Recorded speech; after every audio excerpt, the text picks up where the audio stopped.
présente, premièrement, étant que centre culturel, on a une programmation artistique et culturelle annuelle.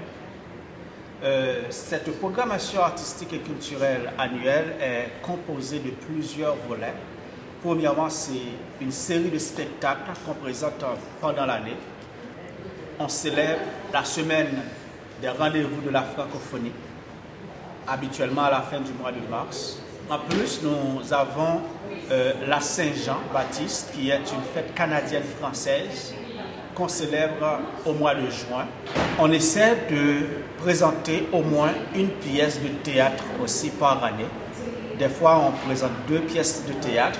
Ce qu'on veut maintenant, c'est de sensibiliser le plus possible la communauté francophone et francophile dans toute sa diversité culturelle pour s'intéresser aux arts de la scène.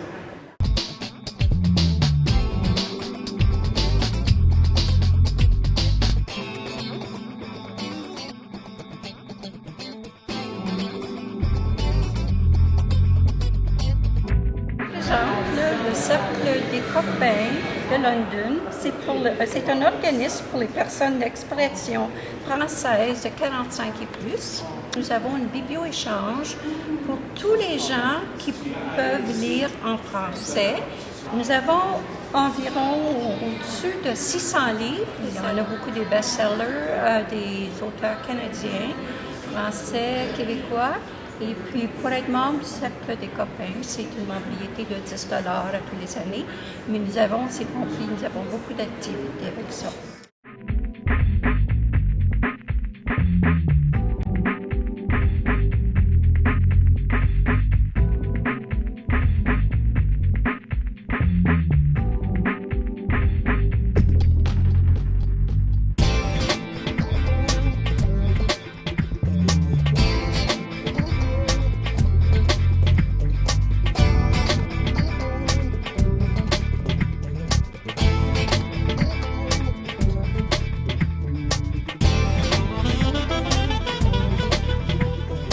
Quand on parle dans notre langue, on est mieux servi.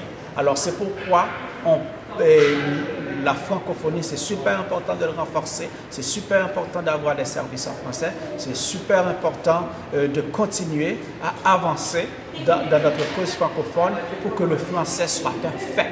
C'est déjà un fait de notre communauté, mais pour le renforcer avec plus de services et toujours travailler ensemble, toujours travailler en collaboration pour faire connaître notre droit d'avoir des services en français à London.